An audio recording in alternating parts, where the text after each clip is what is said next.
Welcome to Susie's Enchanted Crossroads, a podcast that helps you navigate your journey through the crossroads. I'm Susie, and together we will be taking a deeper look into witchcraft and spirituality.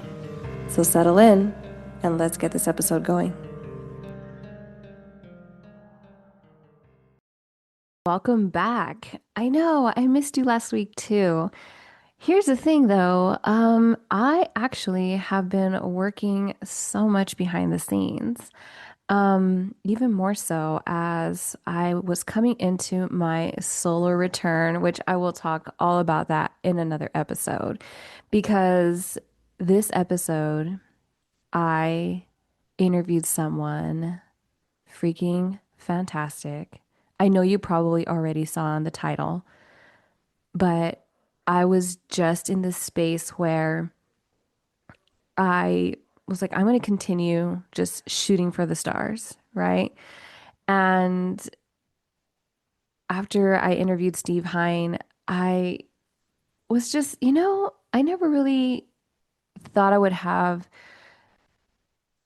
guests on my podcast that weren't already like some witchy friends that I knew, right? Because I do still have that struggle with imposter syndrome. Like, who are these important people that I'm gonna ask to come onto my podcast? Like, I have such a small little podcast. It's just this little tiny blip, with all the other podcasts that are around. And that's when I stopped myself and I was like, no, continue. You never know, right? It's just like when you start your spiritual practice. You won't know unless you try the spell. How do you know you can't read tarot because it's so many cards and reversals? You just start by taking that one step when you're at the crossroads. And that's what this whole podcast is about, right? So I did it. I sent out a couple of emails to some people. Some haven't answered, which is okay. But the one person where I was like, that answered was Miss Theresa Reed, the tarot lady. That's right. Coming up, I have Theresa Reed, the tarot lady, and just her bio alone is like, she started reading at the age of 15. That's what kickstarted her career, right? And she says that she was fascinated by the complexity of individual cause and effect, and she is devoted to helping people to make better decisions and lead happier lives. She is an author of many books like the Tarot Coloring Book, Tarot for Troubled Times, Astrology for Real Life, and I can go on and on and on. She has been featured in many blogs, websites, podcasts, magazines. Whew. She is on live on Instagram where she gives zodiac readings to the collective. She is a teacher, but as you're going to hear, if you want to take a class with her, you better TikTok and sign up because she will be retiring soon. Now, she'll say that she loves helping people and she really just is a enjoy tarot and astrology. And you're going to hear in this episode where I'm just like, I got very into my head about seeing my birth chart, and she just laid the simplest thing down and it just switched a little switch in my brain. And I was like, wow, I get it. So, coming up, buckle in. Get your favorite drink because we are sitting with the tarot lady, Miss Theresa Reed, and talking with her was like talking to a best friend. It was so easy to talk to her. I felt like I've known her for years and I just started on this journey. So I hope you enjoy it as much as I do. And shoot your shot, gorgeous soul. Shoot it. Go for it. Take that step. If anything, I am trying to get to you in this podcast and these episodes is just to take that step. There's no right or wrong. It's just part of your journey and it's part of your path. And I'm so excited. I cannot wait for you to listen. You can find her in all the links in the show notes. She is the tarot lady. She has her own website. And how she makes you feel so grounded and rooted is something you want to see in a teacher. It was something you want to feel in their lessons as they're guiding you. She's awesome. So, if you have any other people you would like me to shoot my shot with, like I will send them an email. I am ready and I'm gearing to go. All right. Enough of this chit chat. Let's get into it with Miss Theresa Reed, the Tarot Lady. Welcome back, gorgeous souls. Susie here, and I have an amazing special guest, which I raved about her already. We have the Tarot Lady, Miss Theresa Reed. Welcome. Hey, Susie, thank you so much for having me. I looked forward to this, so I cannot wait to dive in. Yes. So we were just talking, my beautiful audience, about just shooting your shot. And I had been talking about this recently with my listeners because I also had Mr. Steve Hine on my podcast, and he's actually a very well-known podcast creator, and he's won a bunch of awards and director. And so just having him on, I was like, I'm just going to continue going. I feel like I'm on that, like almost like a win streak of just me being so shy at first. Like, oh, I'm not gonna, who am I with my little podcast to ask these amazing big people that are so popular and probably very busy, which we'll get into. But if you don't try, you'll never know. You have to make that first step. I'm shy too. A lot of people, I also am a professional extrovert, but I'm actually extremely introverted and very shy. So I know that feeling, that, oh my God, who am I to do this? Or what if it doesn't work out? Or maybe I shouldn't. One of the things I used to have a podcast too, Hmm. terabytes, and I wanted Rachel Pollack on there. And Rachel Pollack and I were friends, friendly, but I was always intimidated because it's the Rachel Pollack. Hmm. And she passed away recently, and she's just left such an amazing body of work. But I remember when I reached out to her to be on the podcast, I was scared. And I'm like, you just got to do it because there's no one to talk about this topic but her. And Hmm. surprisingly, she said yes. It was one of the most fun times I ever had a podcast. And then I got a little bold and I asked her to write the foreword for my tarot book. And I thought, there's no way she's going to say yes. And she did. Oh. So, I mean, you don't know until you try. You have to try, even if it scares the heck out of you. Yeah. And that's how I came into like my spiritual practice um as I came back into it, I should say, because I was raised Catholic. And so all of this was like, absolutely not. That's the devil's work. Um, and it's always been there in the back, right? And then I had this huge upheaval of my life, a very big tower moment that I had been Mm. fighting, right? And my audience knows this, but I left a 15-year relationship. And there I was like, and then I started to perk up and listen. But I know we already know my story, but for our listeners, let's go back to your beginning and your practice. I know you fell in love with astrology before tarot, but what about astrology hit your curiosity sweet spot and then you moved into tarot? Well, first of all, I want to say that I grew up Catholic also.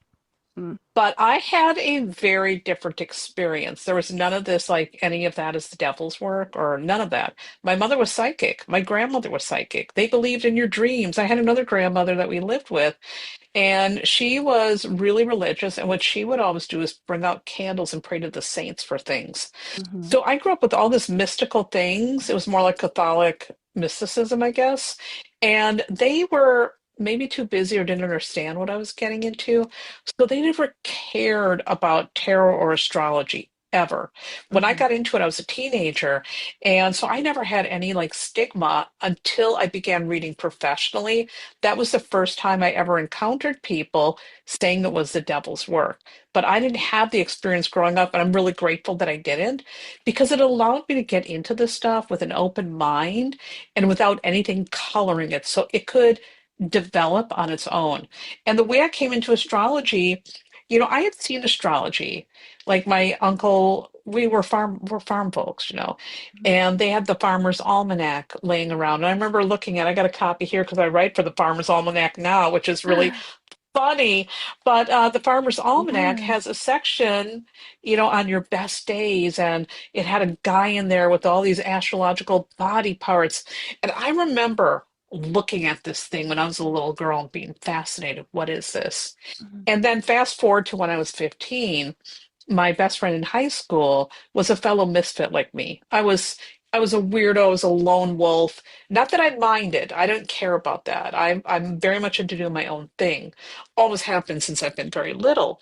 But in high school, I was like one of the first kids who listened to punk rock back then. And some people got really offended by that. Yeah. And I just never went along with the flow. I was always doing my own thing. And so I made friends with this girl who was also kind of a misfit. And she was interesting because she had been homeschooled. Mhm. And so she decided to go to high school on a lark to see what it was like. That's the only reason why she was in there. She was terrified. And we became friends because, again, we were both weird. And we're still friends to this day. I mean, that's 45 years That's so later. beautiful. Yes. And so her mother was really weird. She was a pianist, a therapist. She was a musician. And she also happened to be an astrologer. And so I was over at her house and she says, I'm going to do your astrology chart. I'm like, ooh, okay. I knew very little about it. And, nothing else was making sense in my life at that time. So I'm like, sure, why not? And so she did it. And it blew my mind. I was like, wow, this answers the questions that I was not getting from other sources. Mhm. And so I became obsessed. I have a moon in Scorpio. So moon and Scorpio people, we're obsessive. When Me we're into too. something, okay, it is a good moon, yes. Despite the bad rap it gets, but oh my God, I got Yeah. so into it. And so what happened was I was at Walden Books on one of those very rare trips to the mall, a couple months after my introduction to astrology. And I wasn't one of those girls who was like buying clothes. I never cared about clothes, ever. Mhm. I was always, my money was spent on records or books and makeup. I love lipstick. Yeah. So, anyhow, I went walking over to Walden Books, went to the metaphysical section because I was determined to find the book that her mother had Mm. so I could really get this astrology mastered. And because back then we didn't have the internet. But Right. anyhow, I'm looking in this section. The book wasn't there, by the way. I'm like, ooh, I've seen that in the movie. So instead, I bought that deck. And I came home and I remember opening it. It was a Marseille's deck, not an Mhm. easy deck to start with. Right. Laying it out, and Susie, I was like, automatically, I'm like, ding, ding, ding, ding, ding, there's something here. And so I started then studying tarot and astrology at the same time when I was 15. And the really interesting thing is, many years later, when my girlfriend's mother passed, she gave me her astrology book because she Oh, knew her daughter wasn't into it, but I was into it. So yeah. I have it wrapped in plastic, Oh, and it is like one of my most cherished possessions. And it's yeah. got her notes in it and stuff. So Oh, everything came full circle. From the Farmer's Almanac, I'm writing for the Farmer's Almanac, and then I acquired her books. I mean, it's weird. wow. That is like a full circle. That's beautiful. My goodness. I almost don't know even where to unpack all of that because as I came into it, and this is where I don't want to say I battled, but it's like, well, we're lighting candles, we're praying to saints. Mhm, And, we're praying. We're basically meditating. We're praying the rosary and, we're looking into our dreams. And I'm part native, and the thing is mhm. that in my family, it's on my mom's side, it's very hush hush. We don't talk about those things. But we all know, like my great great grandfather was like a shaman. So why can't we talk about this? And I am very clairaudient. My middle Mhm. sister, um, she can sense and sometimes she can see. And so we had a lot of questions because we felt like, oh my gosh, what is this? What am I hearing? What am I seeing? And I remember my sister, even to this day, she tells my mom, every time I go to your house and I spend the night in my old room, I can still see that lady in the rocking chair in the corner, still to this Mhm. day. And my mom's like, was a brand new house when you were born, Amanda. And it was like, it doesn't matter. So we had all Doesn't these matter. questions. And for myself, I was very into dreams because my dreams were so vivid. And I was like, Mhm. this has to mean something. We were in a bookstore And then I, snuck around and I was like, I found my first dream book. And I knew there was Ooh, no way my mom was going to buy it, right? So there I am, just like, okay, it was my last dream. What does it mean when I see dogs? What does it mean when I see spiders? And I was just so like, I must read this. So every time we'd go to the library or the bookstore, because my mom was very much on we need to read. Oh man, I was just ingesting all of it. But my grandma on the backside was like, you can't be reading that in the la la la, but you're talking about the farmer's almanac and they had a ranch. So I'm just like, which I'm all, has this totally seems, witchy stuff in it. yes, But even the Catholic religion is the most occult of all the religions. I mean, absolutely. think about that. Again, I have this one statue of Saint Anthony, and it's got a removable baby. And what you do with Mm, this Saint Anthony is you take that baby off and you say, "Listen, you get this baby back when you get this thing for me." Now, yes. I've never done that because I think that's mean, but Hmm. that is like what that thing is for. So, I mean, this is all stuff that is very, very magical, but it's hidden under whatever rules and superstitions. Right. And I just think it's really interesting that some people, fear these things like our sixth sense. It's so natural, or they fear dreams.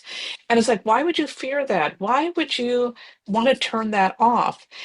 In our household, dreams meant something, and I had prophetic dreams. I would see the dead in my dreams, Mm, and so I had all this crazy stuff going on at a very young age. So, right. and what's also interesting is my brother is actually very psychic, but he completely dismisses it. He's Mm, like, nah, that's just BS. And I'm like, dude, you just had this massive psychic experience and you're blowing it off. But a lot of people do that. And sometimes it's for religious reasons. Sometimes it's like because you can't explain it. right. So there's a lot of reasons why people get weird with it. But when you Hmm. really trust your intuition and when you learn to follow the signs in your dreams and your heart and your vibes, the cards or the stars, your life can become very magical. And Yes. also, you can protect yourself from terrible things Hmm. that happen. Oftentimes, the worst things that happen to people is because they don't honor their intuition. Hmm. They just ignore it. And then suddenly they're in a terrible situation. It's like, and you'll hear them say, "Oh, I had a funny feeling about I shouldn't have gone and taken that left Yeah. turn." And it's like, yes, you got to Hmm. listen to it. Yes, lean into it. As I started getting into this, my mom was like, "Ay, mija, ese brujería," because we're also Hispanic. And I'm all, Mom, we do egg limpias. Like, tell me everything we're doing is not spiritually witchy. But the thing is that now as I did, a lot of my homework and the history, which I tell my audience all the time, like do your research. Yeah, of course we had to be fearful of it and hide it because there was a lot of evil then, like we know about the witch trials and the witch hunts and all of that horrible history, but we also have to honor it and then keep moving forward within our culture. So Yes. just is what it is. I'm like, I'm sorry. I'm sorry, not sorry. I'm leaning into this because I know I had to, it was shut off because I had imaginary friends.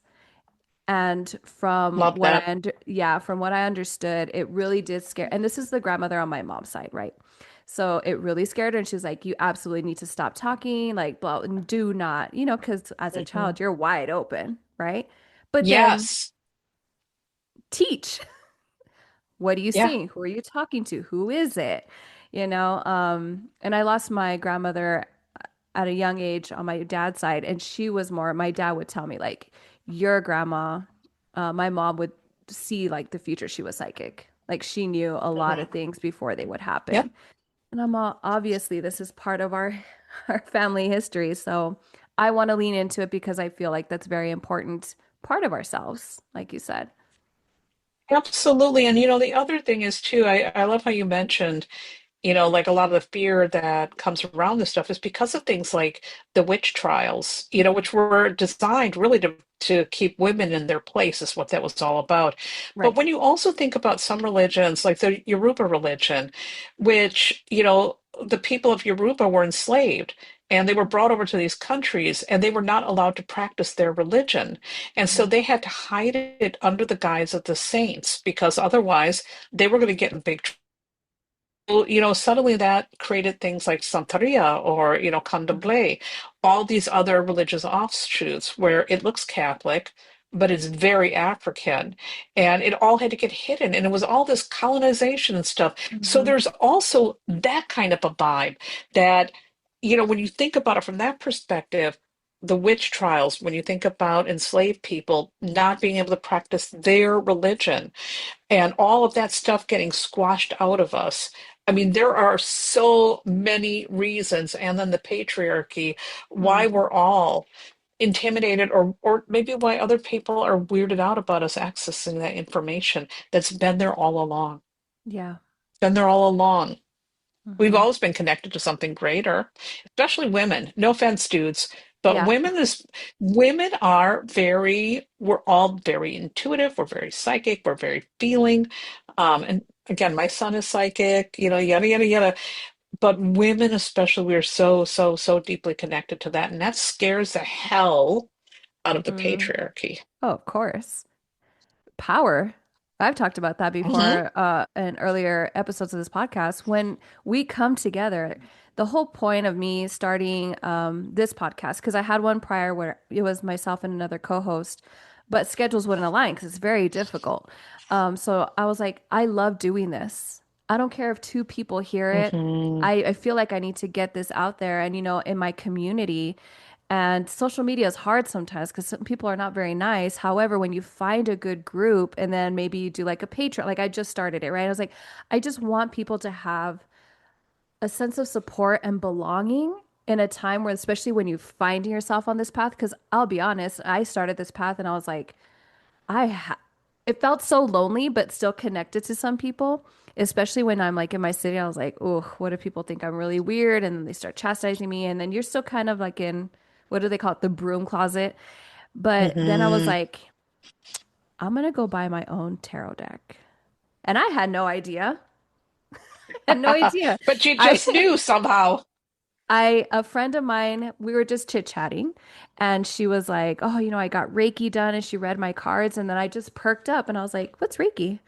I never heard that before." And so she was telling me she couldn't really tell me. She's like, "Oh, it's like this energy, she kind of cleanses it." And I was Hmm. like, "Ugh, I just got out of this 15-year relationship. Scrub me from the inside out." And so I remember we did the Reiki, and I just remember she's like, "So you might hear me up here, but you might feel it down at your feet." And it was quiet for a while, and I just did one of these, like an eye peek, because I thought she was at my head for so long. And I was like, "What is she doing up there?" And she was at my right knee. And I was like, and so it kind of took me out a little bit. I was like, what the heck? And then we were done, and she's like, okay, I'm going to read your cards. And I was like, what does that mean? And she's like, this is tarot. And, she played it out, and I was like, this. Just my eyeballs were open, and my mouth I felt was on the floor the whole time. And I Hmm. was like driving home, and she talked to me about frequencies and binaural beats. And I was like, it just clicked. It was like the missing puzzle piece, Teresa, that just fit. Yes. And I was like, I'm going to go get a tarot deck. I went to Barnes and Yes. Noble of all places, and I was just like, because they had a little section, I was like, wow. And I just remember pulling one. It was so abstract. I'm surprised. I was surprised then I picked it up, not knowing like, oh, I should have started quote unquote with the Rider Waite Smith. But then I was like, but I picked it up, which means this is what was calling to me. But can you tell us besides like when you pick a tarot deck, because I'm sure you have plenty. I've seen your lives. But when Hmm. you're shopping for a tarot deck, what do you Oh my look for? God.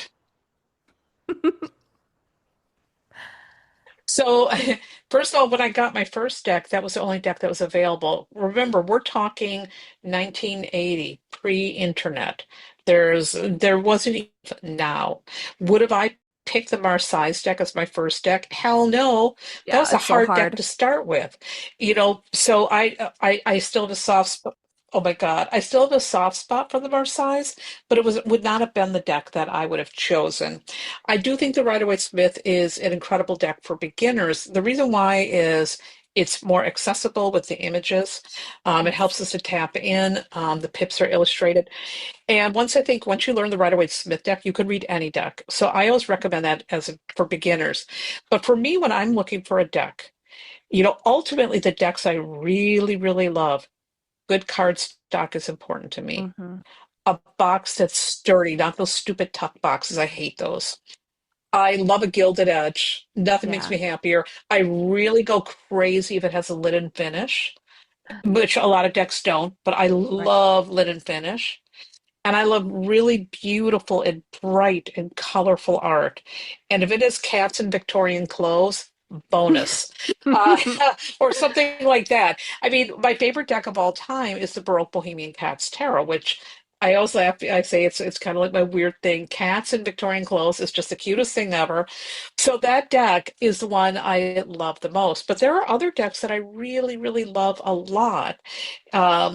Or that I love and I collect.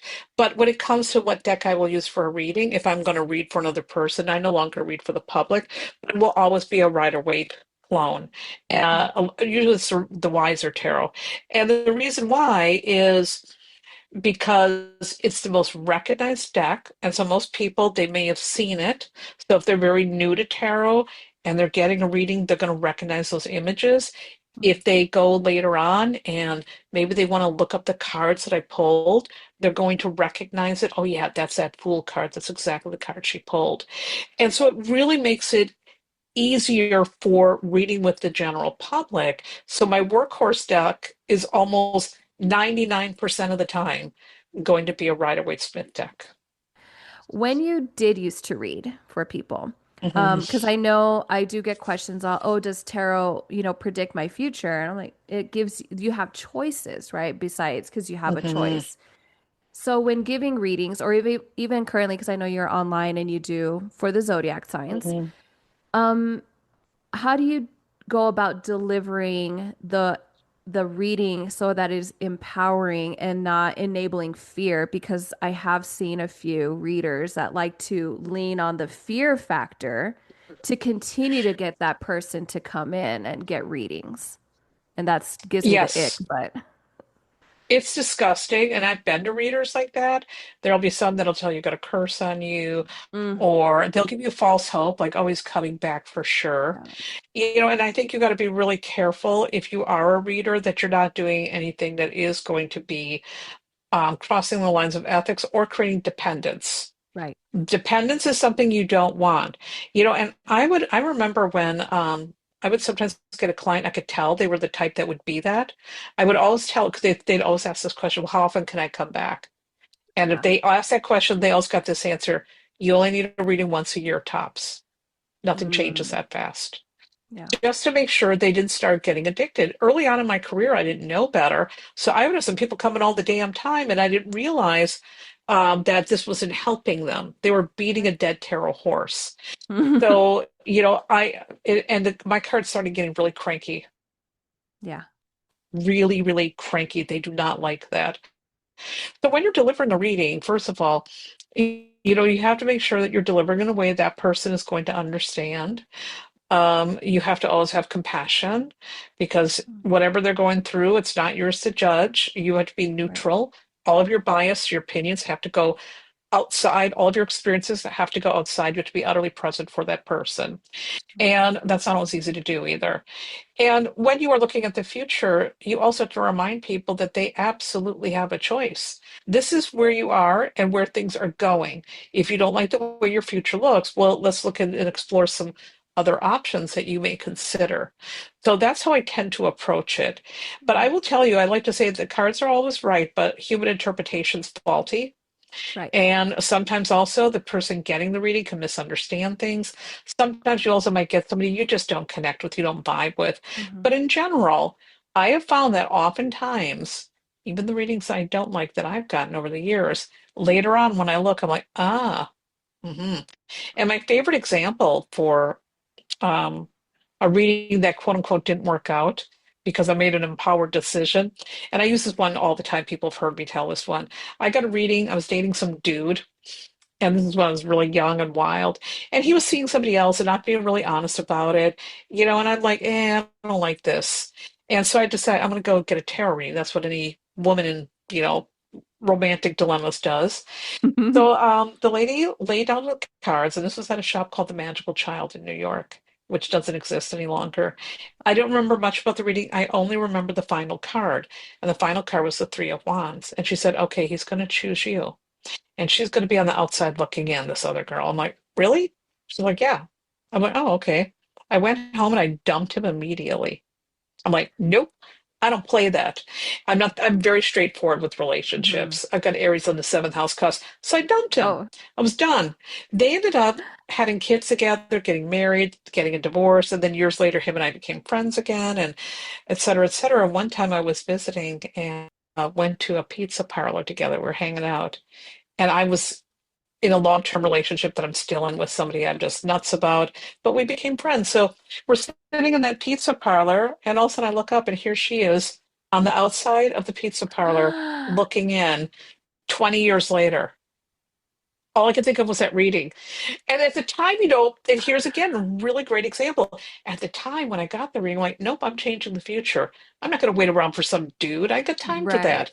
There's plenty of fish in the sea. I'm one of those gals. So I went and changed my future completely. And somebody else might have looked at that and thought that reader was full of crap. That was a terrible reading. No, she was actually right, but I took the agency to make a choice. I didn't Mm. look at that real like, well, now I'm going to sit around waiting for some dude to choose me. No, I said, oh, I'm not playing that. Made my decision. I walked out of there, did my thing, walked out, and again, it was right. 20 years later, it happened.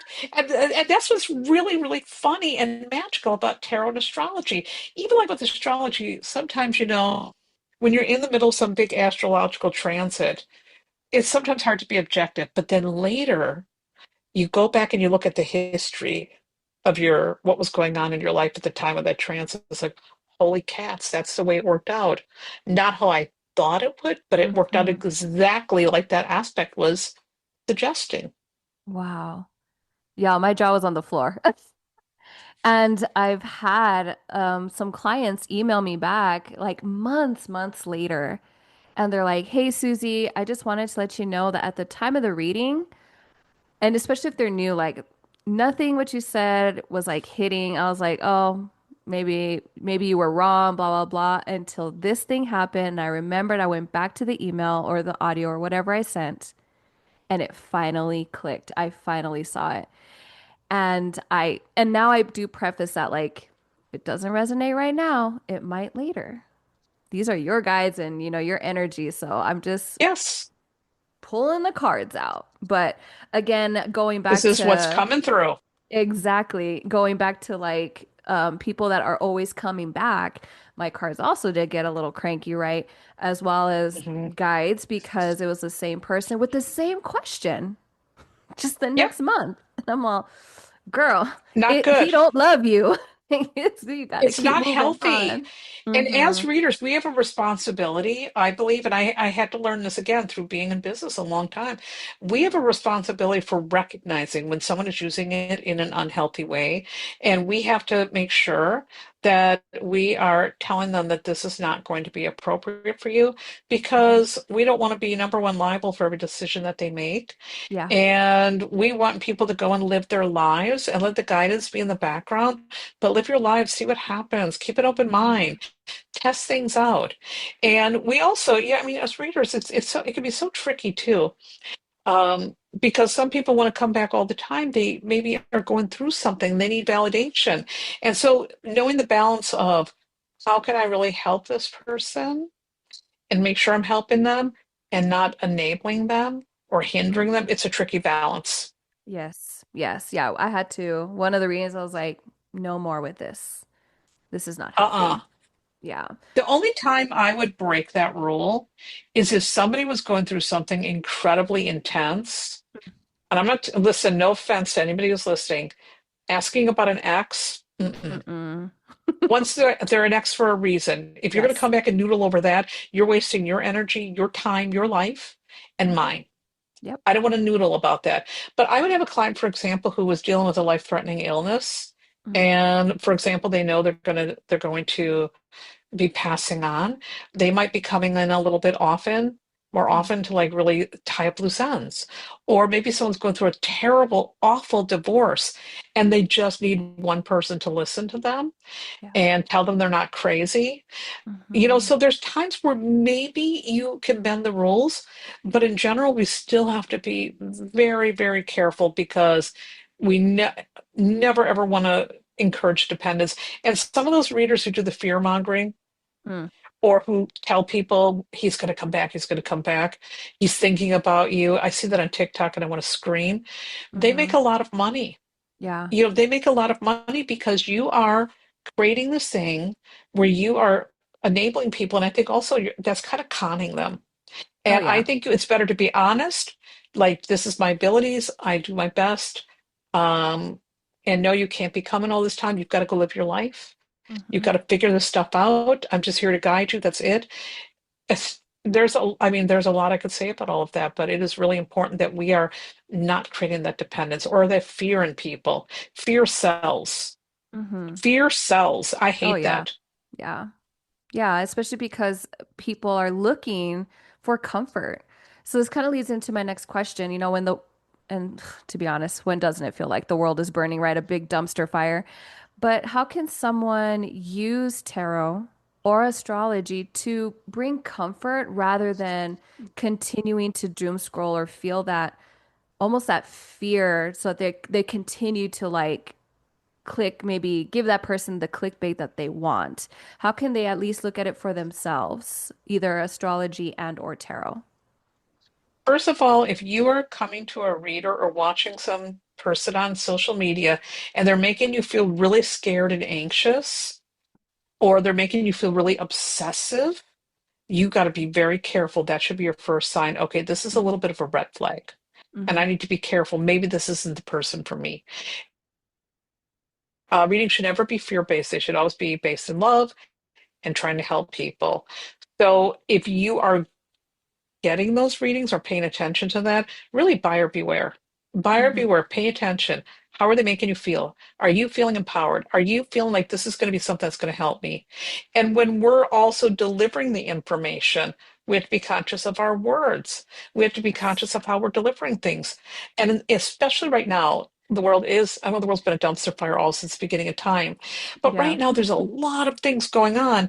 And so a lot of people are scared. And I see some of these readers talking stuff that I'm like, that's not helping anybody. It's Hmm. kind of like when you know those end of the world preachers. Oh, And yes. The end oh is near. yeah, oh my God. Oh, they're the worst. Or I like just when got Y2K was, Y2K. Oh my yes, gosh. let me tell you something. When Y2K was happening, I made so much flipping money because I had all these people coming in scared the world was going to end. Oh. And I'm like, you don't need to be getting this reading. Nothing's going to happen. It's going to be big. So what? Even my daughter, who was a teenager at the time, was like, "Mom, they're saying, you know, planes are going to fall." I said, "No, they're not going to fall in the sky. It's going to be the big so what." And so the morning after Y2K, I remember my daughter was like, "Oh my God, you were right. Nothing happened." I said, "I told you, but do you see the power that some of these people were out there?" What they were instilling in people with through Hmm. fear. And I see readers doing that too. Like now there's readers saying, well, the last time Neptune was in Aries, we had all these wars, and this is a war, war, war. Yes. And all I want to say is, hasn't there always been a war going on? We've had this thing going on in Myanmar for how long that nobody's talking about, the Sudan. There's always somebody, some jerk starting a war. Yeah. Stop scaring people. Instead, the way to look at it is this. It's like, okay, times are tough, they're tender. We need to come together as the collective and we need to Hmm. build a new dream. Now, that is much more helpful than telling people, oh my God, we might go into a war. Or I watched this one person was just talking about all these natural disasters. I'm like, don't you have anything good to tell people? I mean, if Hmm. I listened to that, I'd be walking around a basket of nerves. And I don't Yeah. think that's helpful. I don't believe in spiritual bypassing where we just say everything's Hmm. okay, kumbaya. But what we have to do as responsible readers is like, okay, we have eclipse season coming up. Let me use that as an example. Coming up. Hmm. Eclipses are wild cards. They can be intense. They can bring endings. But eclipses are also an opportunity to let go and to learn how to welcome change. What needs to be changed in your life? We've got an eclipse in Virgo coming. What do you need to clear or declutter from your orbit? That is so much more empowering than saying, oh my God, an eclipse is coming and doom and gloom. It doesn't help anybody. Right. Is there doom and gloom? Can we see it in the cards? Can we see it in the signs? Well, sure, but you know, an example that I always love to use. One night, my husband and I, years ago, we were down in my office, and he's like, all tense and he's wigged out. I'm like, what is wrong with you? And he goes, I don't know, I don't know. And I said, well, planets are kind of weird. I said, he goes, what does it mean? I said, I don't know. Maybe you're just gonna have some tension or something. So I said, let me put some music on. I went over to put music on, and my Last Supper flew off the wall and fell. And I looked at him and I said, now my grandmother always said if the Last Supper falls, something bad is going to happen. So he goes, well, what do you think is going to happen? I said, I don't know. That was for superstition. Well, the Right. next morning, my husband wakes up and he goes, get up, get up, get up. I went, what? And he goes, a plane just hit the World Trade Center. So the bad did happen. And so I Mhm. got up and I watched the second plane hit it. But here's the thing with stuff like that, Oh, these I got disasters chills. and all of that. What was I supposed to do? Call George Bush and say, hey, my Last Yeah. Supper just fell off the wall. Something bad's going to happen. And I also like to remind people bad stuff is happening all All the the time, but also there's so much good stuff. Like we look at the news only focuses on the negative stuff. hmm We don't hear about all these great things, people coming together, helping each other. And I think people want to hear negative because, again, fear and negativity is very addictive. It's got a very powerful effect on people. And I hate that we live in a world like that. And Right. readers have to really make sure we're not being that. hmm Oh, I could that's go on a rant for beautiful this way. forever. Oh Sorry. no, yeah, so can I. For my listeners, if this is your Drives me first nuts. episode.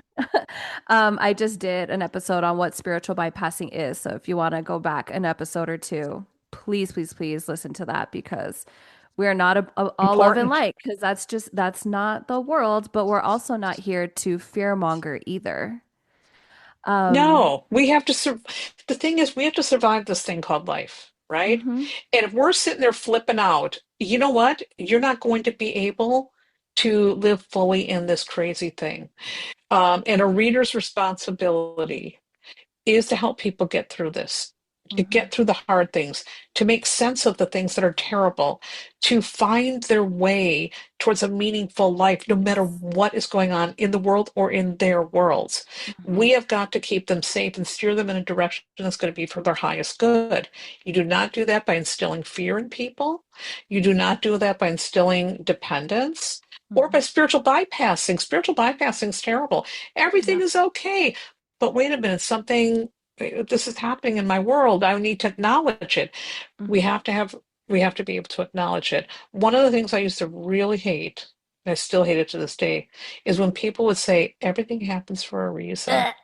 No, it Yes. doesn't. No, it doesn't always happen for a reason. Or this goody, you need to forgive for you. You need to be. I'm like, no. What if you can't? What if someone has done something so heinous? Mhm. It is okay to not forgive. Yes. Do it because you're being told you have to hmm do it. Now it's not authentic. How good is that? All Yeah. spiritual bypassing crap. I hate that stuff. It makes me Ugh. nuts.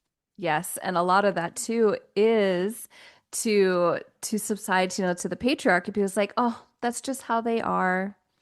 Oh, yeah, I can go on a soapbox about that too. It's infuriating and it's not healthy. Yes. The other reason why we spiritual bypass things as readers Mhm. is because we get uncomfortable with the topic. And that way Yes. it ends the topic. So for some example, if someone's going through grief, grief is really unsexy. It's a hmm scary thing to deal with. And if you've got someone who's bawling at your table, doing something like saying everything happens for a reason, he's in a better place now, it Mm. stops the conversation Yeah. because you're uncomfortable and you're Mhm. not letting this person process things. And so as readers, we cannot spiritual bypass. We can't use those platitudes. We've got to give people the space to work that crap out. Yeah. That's what we're here for. But that is also very true. And the whole point, if a current is coming to a reader, it's to let them know, like, hey, this is what's happening. And as a reader, you need to be able to sit with that. Whoever's going to come to your table, you don't know. You could be the most powerful Yeah. psychic, but you, as soon as they start telling you, then they start releasing, and then you can kind of really feel that energy. And as I do even Reiki to my clients, and sometimes they're just like, our brains are just wired, like survival, especially with, you know, just the way the Hmm. world is. And so the worst thing you can possibly do is just bait. And some people are out there because they want to get your money. And I had a friend come to me. She's like, "Hey, so I went to this lady and she said I have like someone put a hex on me and I just went in for a simple reading and she says I have all this bad stuff connected to me. That's why bad stuff happens to me." And granted, he had a flat tire and then the thing then and it kept going. So he went to get his cards read and she's like, you're gonna have to come back at least 5 times. The price is about $50 each and it's gonna be, and I was like, "Ugh, pump the brakes. No, there, she's just baiting you to come back in." Mm-mm. I pulled Con some cards and artist. I was like, I'm all, friend, I'm gonna hold your hand when I tell you this. If you've been neglecting the check engine light, it's it's gonna like start a whole thing, and he was fine. He was fine. And everything ended up just working out. But Mhm. when people don't know, especially when they're looking at the cards and they see the death card of the tower, yeah, it can be intimidating. But even as a reader, if you're picking up your first tarot deck, right, or you just started reading, what advice would you give someone that they could start doing today, or like one myth they could let go of when they're starting to read tarot for themselves? The number one myth is that you must be gifted your first tarot deck. Yeah. Forget that. If I would have waited around, I would have never got one. So Hmm. forget that myth. But the most important thing is consistency, consistent practice. That means doing a reading every day. Card for the day is the easiest way to start. Pick a card in the morning, jot down what you think it might mean, revisit it at the end of the day, and then you're going to get an idea. Okay, how did that card play out?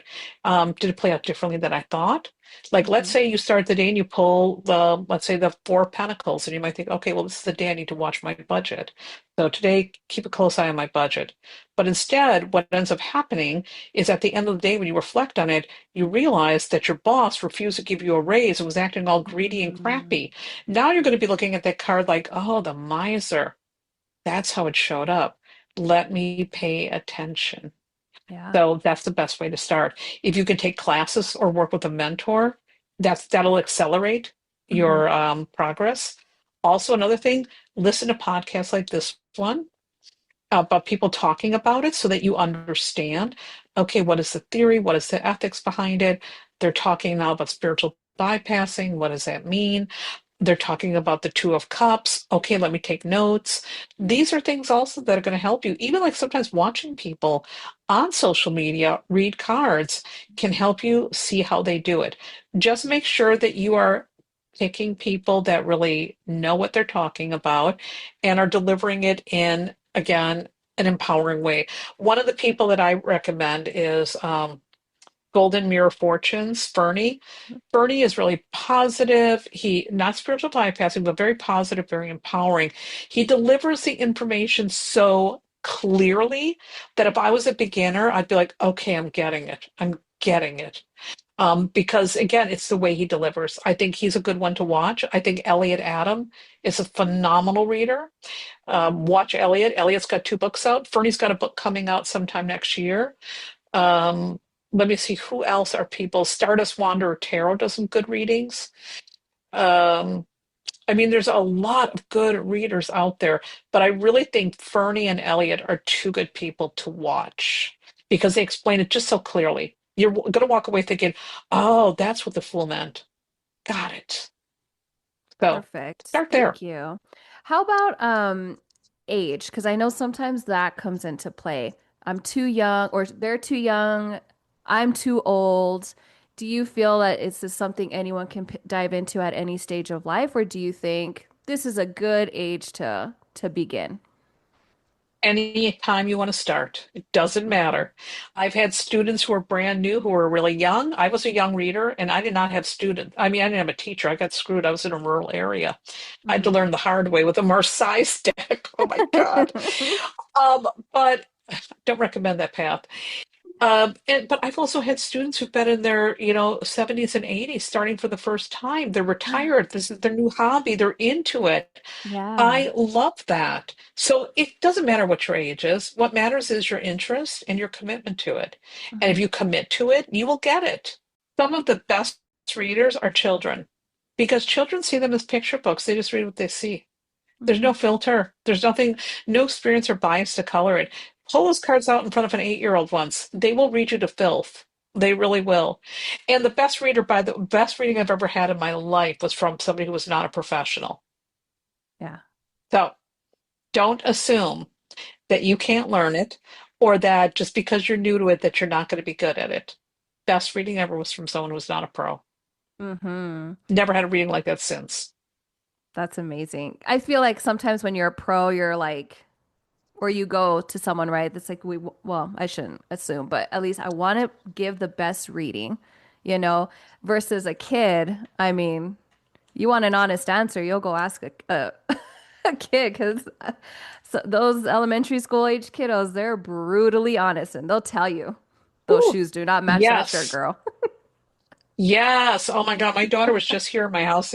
My daughter's a millennial. She's not but she's still a kid to me. I'm doing this decluttering of my tarot decks, and she came and she goes, "Oh my God, Mom, this is awful. You can get rid of a third of this. This needs to go." Just so honest. I love that about young people. So I think, yeah, children are pretty amazing. They will look at tarot, they can predict pretty good. So it's never too late to start. It's never too early to start. Mhm. Whatever feels right for you. Yeah. My nephew, actually, when he was 6, 7, I had my tarot deck out and he just was Yeah. reading, just wow, wow, and it's like, and this person, he's falling because he wasn't care. It was a tower card.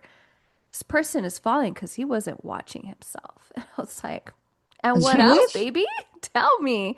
I do know I was listening to Yes. your podcast, Tarot Bites, and did I want to make sure I don't have my information screwy, but you created a tarot deck for young readers? There's a deck called Tarot for Kids. Sound True reached out to me and they said, "What do you think about a tarot deck for kids?" I said, "That's brilliant." I hated it when my kids would get their sticky hands all over my deck. So a kid should have their own deck. And most decks out there are not friendly for children. Right. And so they asked me my thoughts, what I would want in the deck. And I said, I would want representation, first of all. That's really important because Hmm. children want to see themselves in the deck. So it can't be, just like the Rider Waite with all white folks in it. Second of all, I said we don't want to dumb it down because children are smart. So we want to include reversals. We're going to Hmm. recognize that they're intelligent and not dumb this down. But there's certain cards like the lovers, we should change it to best friends because that's more Oh. appropriate to what a Hmm. child might be experiencing when they're young. So they commissioned this amazing artist, Kaylee Whitman, and we worked together and created that deck. And the deck really did well. And, it's very beloved. And even if you're not a kid, if you're young at heart, it really reads well. And it's so beautiful. We're very proud of that deck. That's awesome. Yeah. I was actually when I heard your that episode, I was like, you know what? Maybe I'll give that to my nephew. Cause Yes, they'll love it. yeah, I think I'm gonna do that for his birthday just passed. We're Virgos. Virgos are great. I love Mhm. Virgos. Yeah. I'm just gonna take a little I'm gonna take a left here and we're gonna talk a little astrology. So I'll be honest, when I first saw my birth chart, any birth, right? I was overwhelmed by all the lines and the symbols, and I was like, I want to dive into this, but I feel this will take up all my life because I just want to devour it. Like I do get a little obsessive. Maybe it is that Scorpio moon. And I want to learn it to a T, right? I just want to know what this is all about. But what steps, just like with tarot, what steps would you recommend? First of all, astrology is a bottomless pit. You will never stop learning. You're never going to know it all. Even though I've been studying astrology for over 40 years, I still learn new things. There's new ideas, there's different ways of reading, there's different branches of astrology. I mean, there is so much to it. It is such a huge topic. There is no way you can master it all. And what you'll find also when you start getting into astrology, every astrologer has a different thing they're really into. Mm, I love prediction. That's my favorite part of it. Transits are my jam. Some people like psychology. Some people like trying to understand themselves. Some people might want to look at compatibility. There's a million things you can do with astrology. So that being said, it's always best to start with the foundational things. You want to learn the signs, learn them inside and out, learn about the planets, then learn about the houses, and then learn about the aspects, the major aspects. Once you've learned those four things and got those four things down, you're good to go because everything is going to be based on that foundation. It mm, doesn't matter what you're learning, what you're studying, you're always going to come back to it. Astrology is nothing but patterns. And so if you're really good at pattern recognition, which I am, that plays also a part in tarot. But astrology is like, oh, we have Sun in Virgo, Moon in Scorpio. This is the rising, the big three. This is giving me a viewpoint of this person. Now let's look at all the aspects they're making. And now let's look at the planets that are happening right now. Oh, it's Virgo season. We've got an eclipse coming in Virgo. So if you're a Virgo, this is going to be a really important month for you. Yada, yada, yada, yada. It's just patterns. That's all you're doing is you're looking at patterns. But it always comes back to the sign, the planet, the house, and the aspects. The planet is what is happening. Okay. The sign is how it's happening. The house is where it's happening. And the aspects are, okay, well, is this happening in a good way or a not so good way? mm, One of the ways I like to really explain about astrology is like your birth chart, for example, it's like your roadmap. This is mhm, the map of you. The transits show the current traffic in the sky and what you need to drive around based on your roadmap. And we can look at other things like progress charts, and that'll show what kind of a driver you're becoming. So when we approach it just again from these simple perspectives, we can break it down. So it's all a matter of breaking it down to the basics. I did write a book called Astrology for Real Life, which is a really good beginner's book. It breaks it down in a fun way. And by the way, back in the day when I was learning, of course, not only did I have the Marseille deck, but the only damn astrology book I could find was this really dry, academic, super boring astrology book. So it's like the universe just gave me the opposite of how I wanted to learn. Let's yeah. make it boring. Let's make it dull. Let's make it really hard. But it was really good in a way because I obviously wanted to learn so bad. I'm like, I'm going to suck it up and do this. But Mm, Astrology for Real Life, I wrote in a really user-friendly way. It's very concise and it breaks everything down. By the time you get through that book, you're going to have a really good foundational understanding. And from there, you can go as deep and down as many rabbit holes as you want. And there are a million rabbit holes to go down. One of the things I've been looking at lately are perfections. And perfections is from Hellenistic astrology, which I do not do, by the way. But they're mm. fascinating. I want to know about it. I'm nosy. And so I've been like studying them and learning about it and really finding it to be fascinating stuff. Will I use it in my practice? Maybe, maybe not, but I want to know anyways. I want to know what people are talking about. So I'm not somebody who's been doing perfections a million years. I've only been playing around with them for a couple of years. The other thing that I'm really super into right now are out of bounds planets. I'm like obsessed with them and just constantly like looking. Partly is because I've got two out of bound planets, but I've got this really crazy grandbaby. This grandbaby is spicy and just like no other kid I've ever come across. I'm like, what is wrong with this kid? This kid is like wild.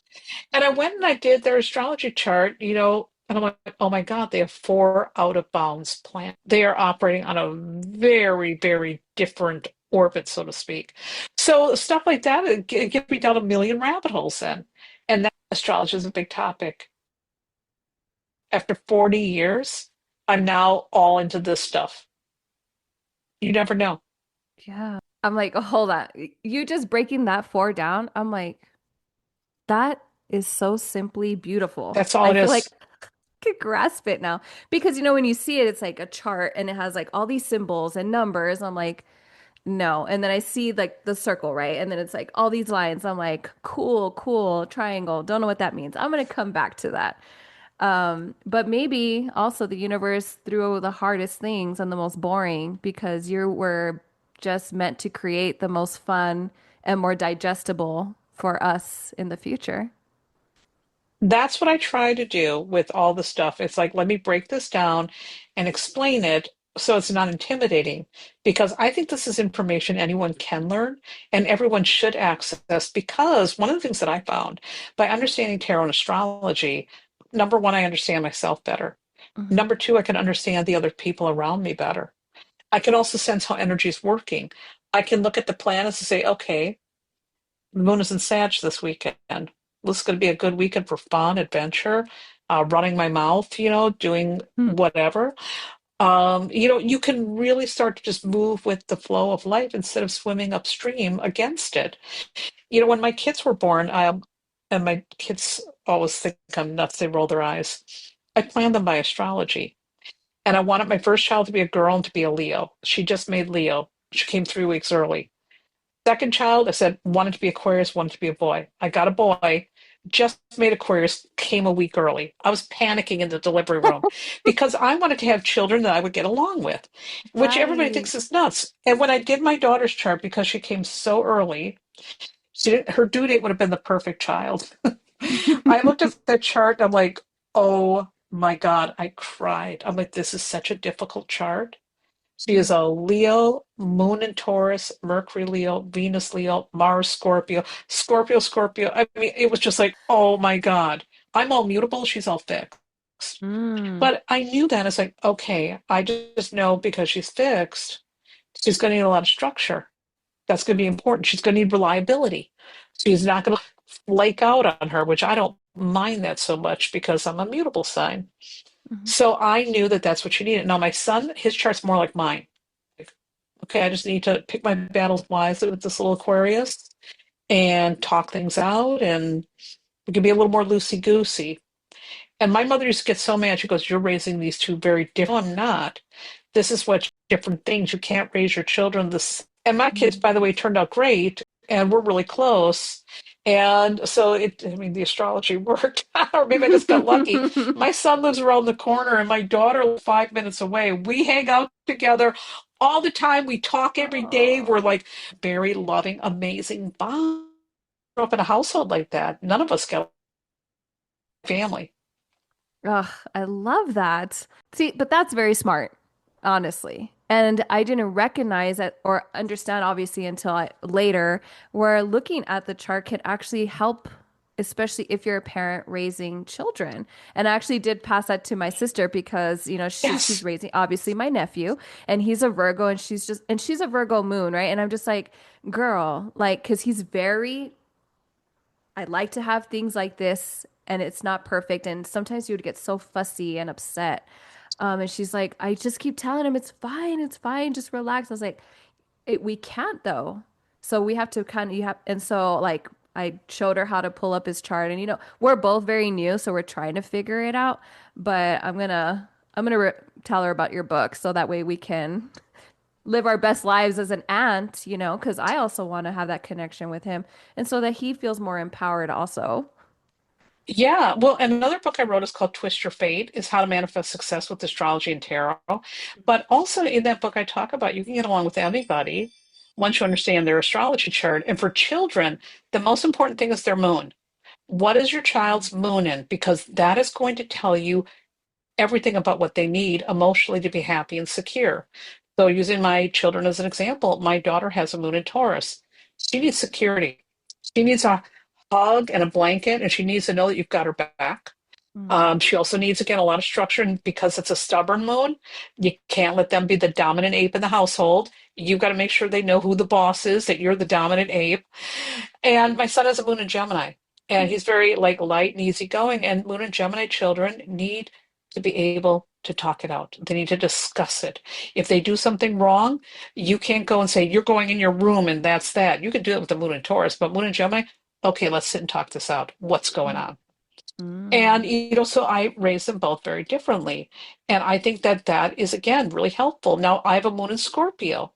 So if I would be a parent to a moon in Scorpio, the first thing is moon in Scorpio needs privacy. If possible, their own room. or a lock on the door and a diary that nobody reads, private where they can be quiet. They need trust. You cannot do something. Do not lie to a Moon and Scorpio child ever. It's better to tell them the truth, even if they hate that truth, because then they're going to never, ever lie to a Moon and Scorpio Yeah. child. They have to feel like you're being honest with them, loyal to them, can't throw them under the bus. I mean, you shouldn't do that to any kid, anyways, but Right. you do that with a Moon and Scorpio kid, they are going to end up with a lot of trust issues growing up. And that's because of the parents. Can't Hmm. do that. He doesn't have privacy. And Moon and Scorpio children have deep, deep, intense feelings. They've got to be okay with expressing their anger. Let them do it. Punch a pillow. Get it out of your system, buddy. Cool down. Let's have a cookie now, and let's work it out when you feel safe talking about it. See, Hmm. when we think about things from that perspective, we can actually be creating healthier relationships and healthier humans. Yeah. What do they need emotionally to be happy? And also, when you know what you need emotionally to be happy, now, here's another thing. Okay, you and I both have Moon and Scorpio. Hmm. So if we think about the whole trust thing, that means when it comes to our romantic relationships, first of all, we need depth. Hmm. Having like just a one night stand, well, we might like that once in a while because that's that Scorpio sexy thing. But Yeah. ultimately, we need depth. We need somebody where there's a deep, profound connection and there has to be trust.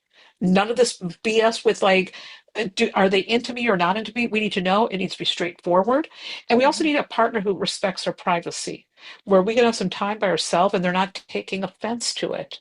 My Yeah. first husband, if I wanted time alone, went bananas. He thought I was up to something. I'm like, no, I just want to read in peace. What are Hmm. you? I mean, what's wrong with you? Whereas my husband, who I've been with now for over 30 years, Aw. he's like, yeah, he's like, you know, he would never think of like opening my mail or anything. He's Right. just like, he knows I'm a moon in Scorpio. And one time he said, yeah, with you and your moon in Scorpio, he said, there's parts of you that nobody ever gets to access. I'm like, that's right. And Hmm. he's okay with that. Yeah. So when we understand our partners and understand what they need to make made happy, well, now we're not trying to like put somebody into a box that they don't fit into. Hmm. That's beautiful.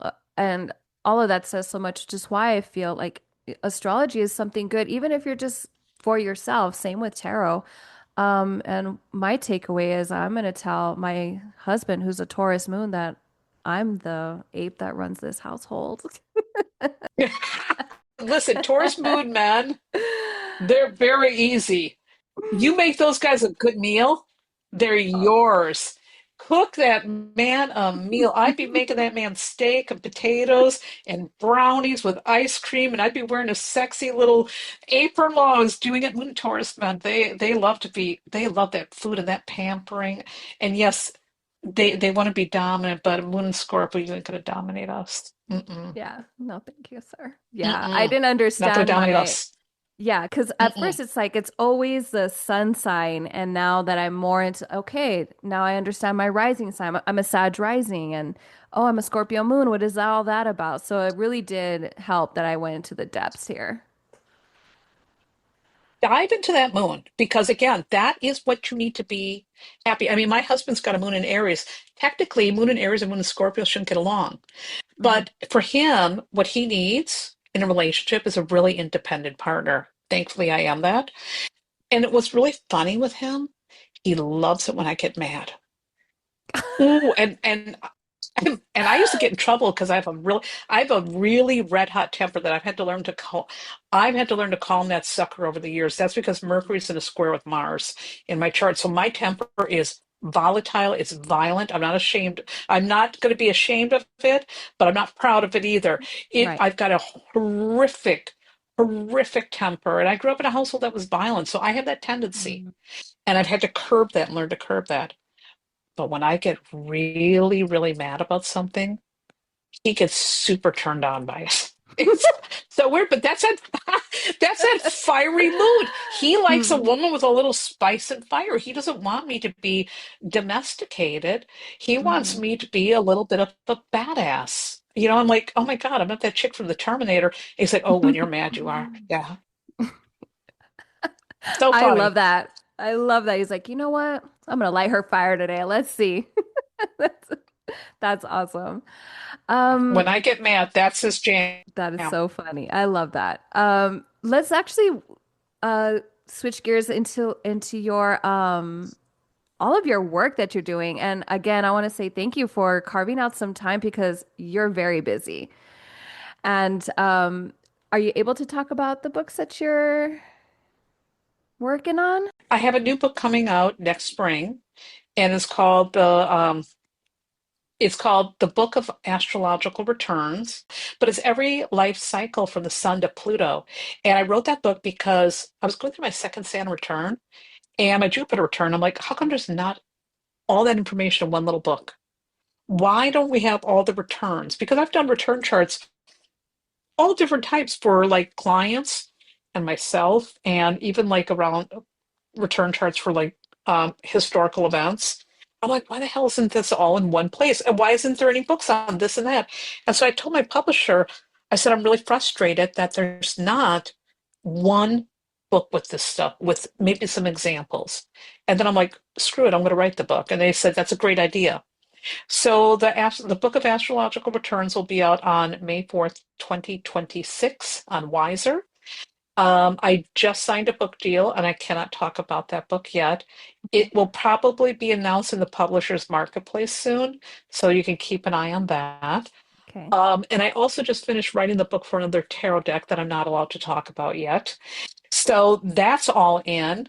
So I've got a lot going on, and I'm also doing, you know, taking over the best days things for the Farmer's Almanac. I just wrote a big article for 2026 Almanac. I did the 2027 astrology, and I'm doing the 2028. So I'm just getting ready for that. So I've got a lot going on, a Yes. lot, Wow. multiple writing projects. And writing was something I really love books, author, and I was really shut down on. And then once I began blogging, and once I got my first book deal at 50, since that time, now it'll be 10 books and multiple forewords. So, 10 books.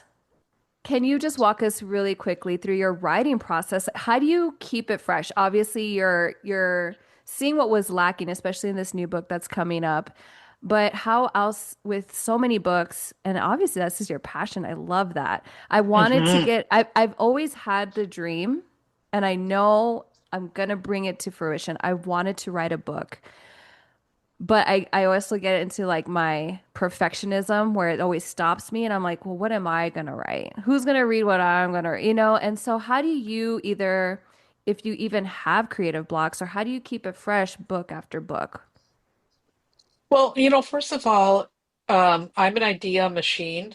I've got lists of all kinds of books I want to write, other book Mm, ideas. I'm always thinking of something that I want to write because I'm always looking at how come there isn't a book on this? It all comes from that. And or how come nobody's talking about this? So it's my curiosity and the seeing a need. And here's where you see I actually have Mars and Virgo, so I'm very driven by, service and fulfilling a need. And the tarot coloring book was my first book. And how that came about is somebody approached me from Sounds True and said, hey, they were at a class I was teaching. You ever thought about writing a book? And I'm like, yeah. And they're like, well, we want to get a tarot book into our lineup. And they gave me a card and I saw it was Sounds True. And I'm like, okay, I'm interested because I like Sounds True and I respect them. I've been approached by other publishers before, but it wasn't right. I'm mm, like, nah, not this person. And so I said yes. And then I came at them with the proposal. They said, we love the proposal. Could this become a coloring book? I'm like, yes, oh, absolutely. That's a brilliant idea. And then I showed them what I would do about that. We talked about it, went from there. And the whole idea for the tarot coloring book made sense to me because I used to teach yoga before COVID killed my studio. And the hmm. hardest thing for me to learn was anatomy until I got the anatomy coloring book. And as I was coloring in that coloring book, I could see that, okay, that's that muscle, that's where this is. And then finally it clicked. So I'm like, the tarot coloring book makes sense because when you're coloring in those images, you're looking at the symbols, you're going to get it. Wow, Yeah. blammo, it works. And so it made sense. So sometimes it's my process has been like that, where it's been a collaboration with the publisher. Hmm. Other times I just have an idea And like for the book of astrological returns, it's like, God damn it, why isn't there a book on this? This is making me mad. Yeah. Screw it, I'll just write the book then. So sometimes it is it is like that. And I think first of all, I'm very observant. I pay attention to a lot of things. I'm very curious. I'm very nosy. I look at what's missing, what's not out there. And that's how I keep the ideas fresh. I like to say that I'm here to share information, I'm here to teach. And so everything that I'm writing comes from that perspective.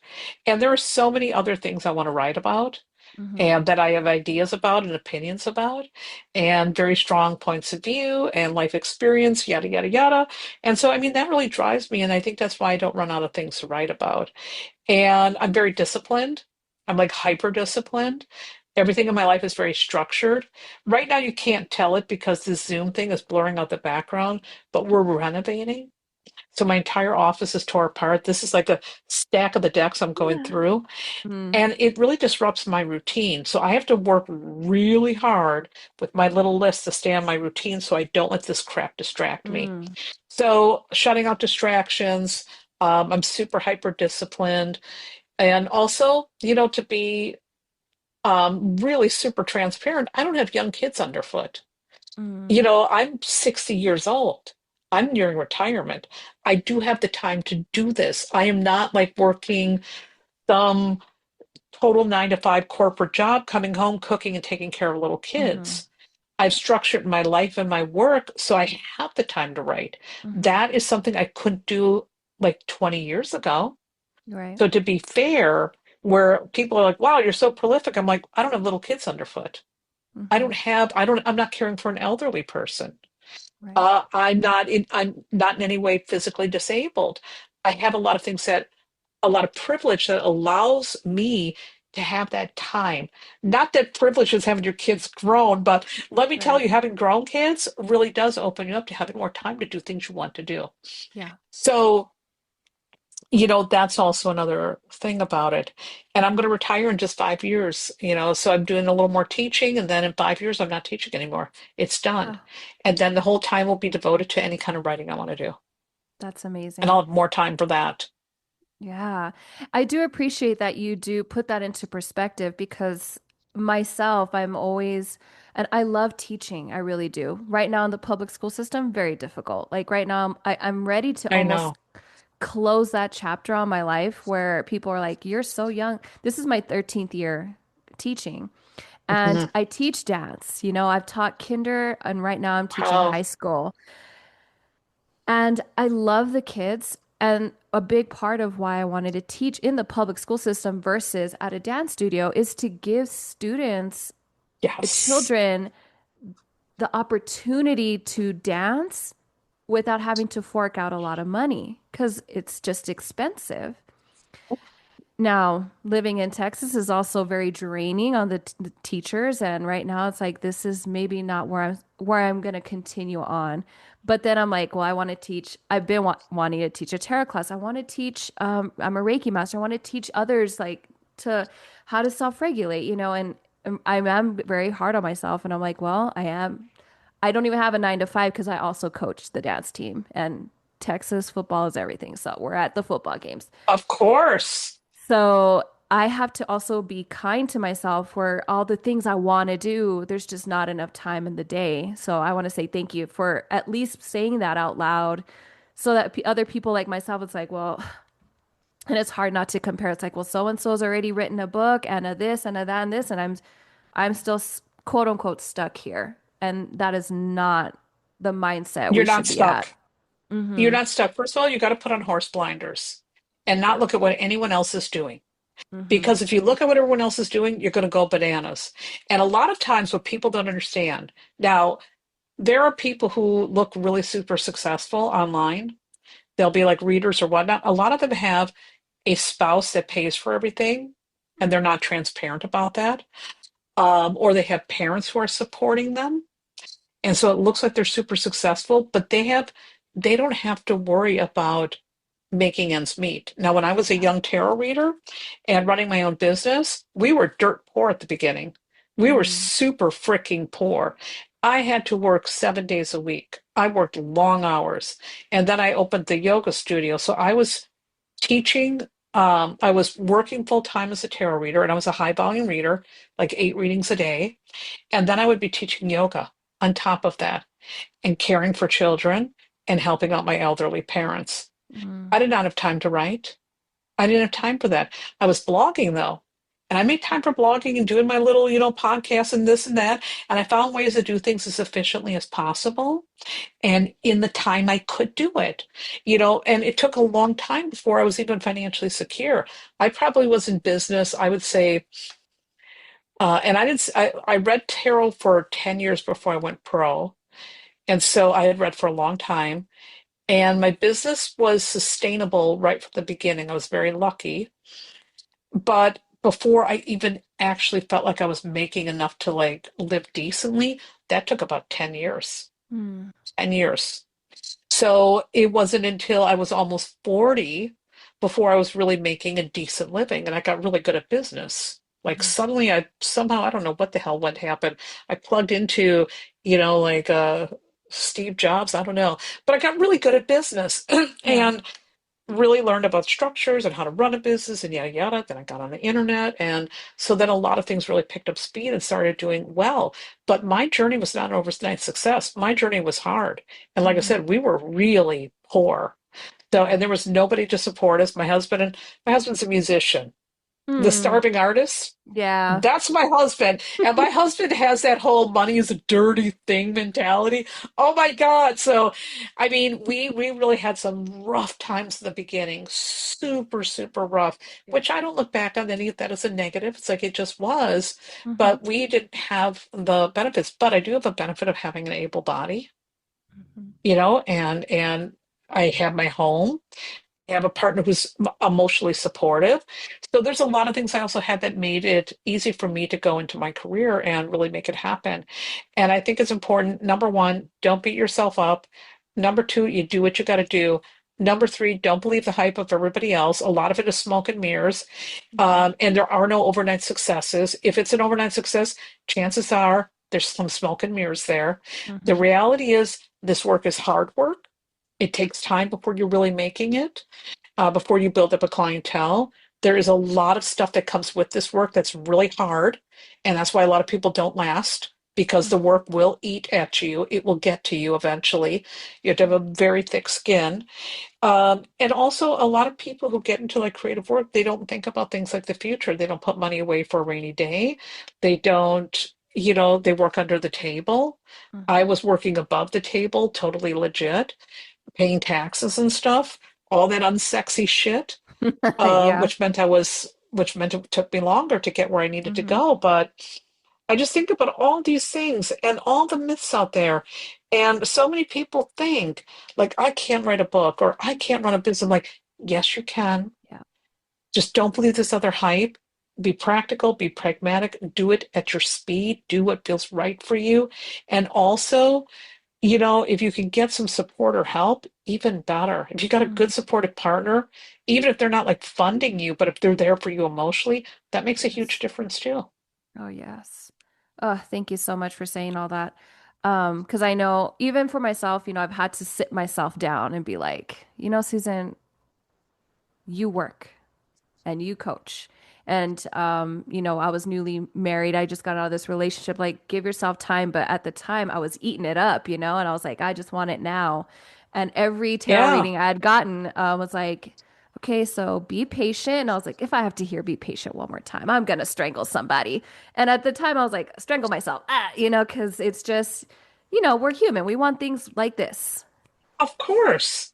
But it takes Because time. How old are you, if you don't mind me asking? I'm 41. I'll be 41 tomorrow. Yeah, 41 was when I'm telling you, my 40s were when things really started popping with my career. Hmm. And at that time, I had been reading professionally when I hit 40 for about 13 years. Right? Wow. My business started when I was about 27. It took that long. And the Mm-hmm. 40s also, you are in your stride. I think that's when we feel confident. We've got some skills and experience under our belt. And I found then that I had more confidence. I was really ready for it.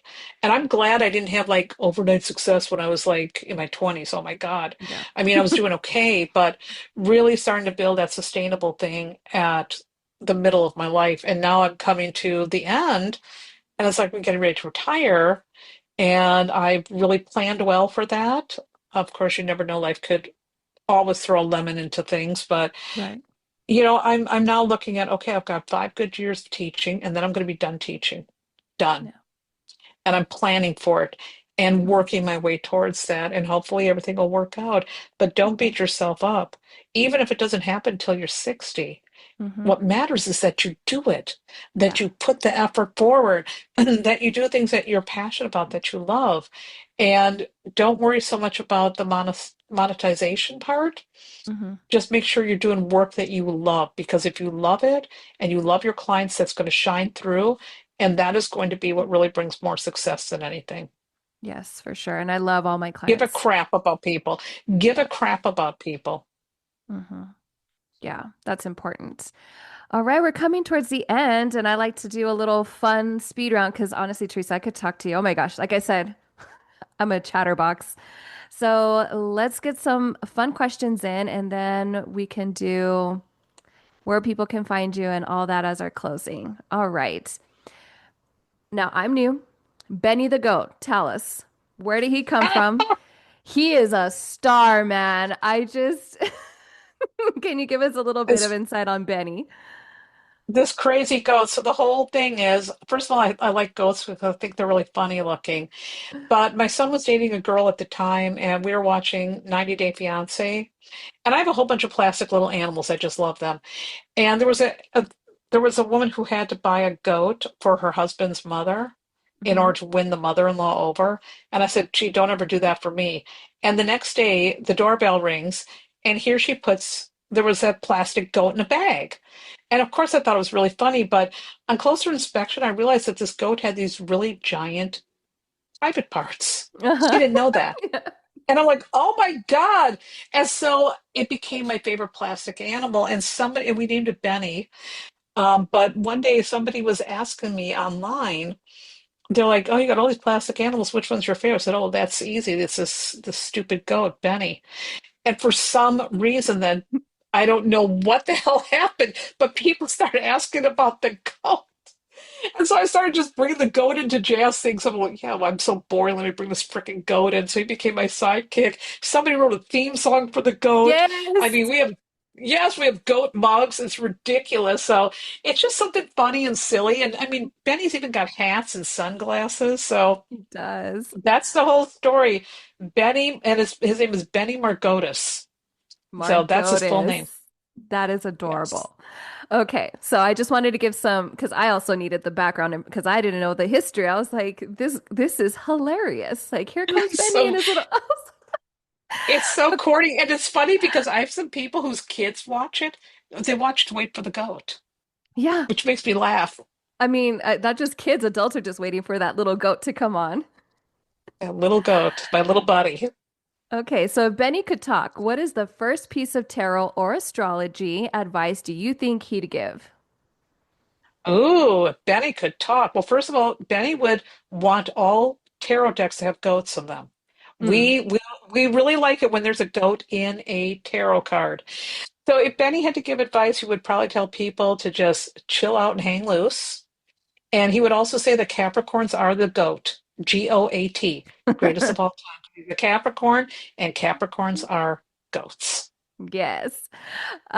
What's a tarot or astrology hill you are willing to die on? Something you'll argue until the end of time.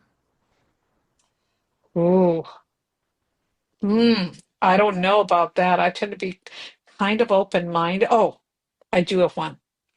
I'm really anti-tarot certification. Ooh, That is a hot topic for me. that is. That is one. I am an anarchist, so I do not like any kind of governing body poking around in my business. And I think tarot certification is a bunch of baloney. So that is a Ooh. hill I will die on. I could go on to that forever and ever. And the other hill I will die on is if you're using AI for astrology or tarot readings, it has no soul. Stop Mm. it. Yes. Oh, I'm glad you said that little piece. Okay, you are deserted on an island. What is one tarot deck, one metaphysical tool, and one comfort item that you bring in your bag? Okay, so the tarot deck would have to be the Rider-Waite-Smith deck. Metaphysical tool. Hmm. Damn. I would say like, incense, except that, match, so I'm gonna scratch that. What would it be? Well, I'd probably bring a nice big crystal because I love crystals. I've Same. got a beautiful quartz crystal that someone got me from Brazil. I love that crystal. So that would Ooh. be my tool. And a comfort item will have to be chocolate. Ooh. It just has to be chocolate. Mhm. I can't survive without chocolate. I have to have chocolate every day. And back tonight, I have a chocolate Swiss roll that I got at the bakery. I cannot wait to dive into that. I'm having a German chocolate cake tomorrow for my birthday. Mm. Oh, happy birthday. Happy Oh, thank birthday. you. Perfect cake. Yeah. Oh, okay. What you get one magical chance to go back in time and give teenage Teresa a single card as a message. Which card would you choose? And if you feel comfortable, would you tell us why? Mm. I would probably choose the Fool reversed Ooh. and say, look before you leap and go on that adventure that you planned. Don't go on that other route. Look before you Mm, leap. So my at that age when I was a teenager, my whole goal was that I was going to become a makeup artist hmm. and go to New York and hang out with musicians. Always Ooh. been my fantasy. And I did go to New York and I did hang out with all kinds of musicians, and I married a musician. Every man I've ever dated has been a musician. But I made a little detour before that happened and I didn't become a makeup artist. And the Mm, detour turned out to be really bad for me. So mm, look before you leap, go off on that adventure. No matter what someone tells you, just go. That's what I would have told myself. fun. How funny you said you mentioned musicians, and when I was thinking of these lightning questions, I don't know why this kept coming up, but I was like, I'm just gonna why ignore it? Obviously, take it in. If astrology signs were musicians, who would be the headliner for each element? Earth, air, fire, and water. Earth, air, fire, and water. So for Earth, Scorpio. No, not Scorpio, that's the water sign. For water sign is Scorpio. Absolutely. Scorpio, Scorpio, Scorpio. When it comes to Earth, I would probably say Capricorn because they do like to be in charge. So Capricorn for Earth, Scorpio for water, air sign for Gemini because they love to run their damn mouths, so they're perfect on the front stage. And when it comes to fire, any fire sign would do, but obviously a Leo. Leo Mm, invented swagger. right? They'll be like up fun. Yeah, oh, yeah. Mm. Leos are sexy as hell. Let's face, so are Scorpios. I'm Hmm. like obsessed with Leos and Scorpios. Scorpios are super, super intense and sexy. Walton Goggins is a Scorpio. He's an actor. He is my favorite actor. And he's got charisma by the boatloads. I love it. My sister's a Leo, so we're both. My daughter is too. She's got Hmm. style, mad style, this girl. And my youngest sister, she's an Aries, so we all Mm. mm. Growing up, my poor mom. Oh my God, my mom too. I grew up in a household. My sister's a Capricorn, my brother's a Virgo, and my other brother is a Taurus. I'm a Gemini.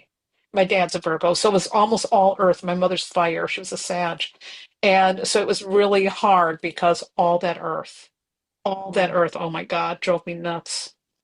My mother's a Taurus, my father a Libra, myself a Virgo, my middle sister a Leo, middle kid, can just imagine that my youngest was an Aries. Mm, Hmm. interesting crew. Now looking back, I'm like, that's why.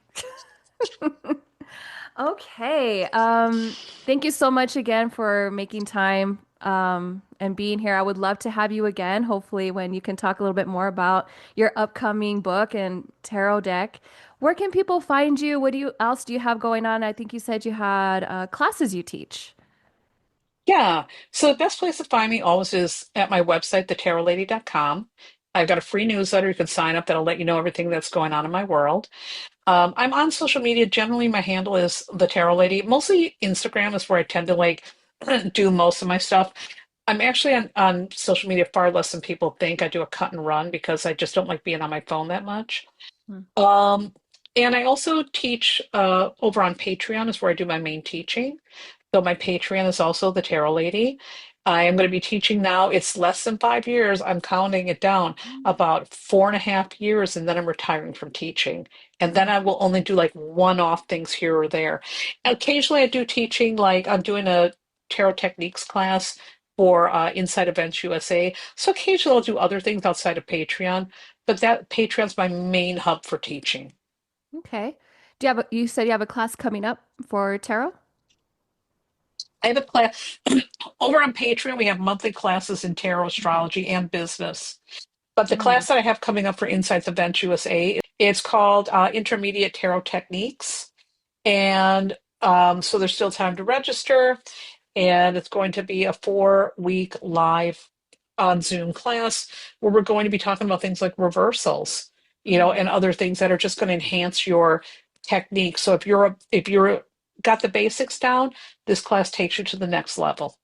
Perfect. All right, Podians, you heard it here. So head up over to the Tarot Lady, which is Theresa Reed, and I'll be going. Let's go check out that Patreon and check out all of her lovely books and tarot decks. And I would even go back and listen to her tarot bites because honestly, that also did help me in my tarot reading. They're literal bites, like 15-minute max, Yep. right? Yeah, and it's amazing. It's a beautiful insight. I would like to get into your astrology bites, so that'll be my next venture that I get into. So, thank you so much for being here, and thank you to my audience and my listeners. You know where to catch me, and until next time, I will see you at the crossroads. Thank you for listening to this episode of Susie's Enchanted Crossroads. I'd love to hear what resonated with you, so don't be shy. Tap the links in the show notes to send a message or share your thoughts. Make sure you leave a review because your voice helps this community grow and guides others to find this podcast and their magic. Want even more enchantment between episodes? Sign up for my weekly newsletter for rituals, energy tips, and exclusive updates. And don't forget to follow me on my socials on Instagram and TikTok for your daily doses of magic, silliness, and behind the scene moments. If you felt a little magic today, share this episode with a friend who might need it. And until next time, I will see you at the crossroads.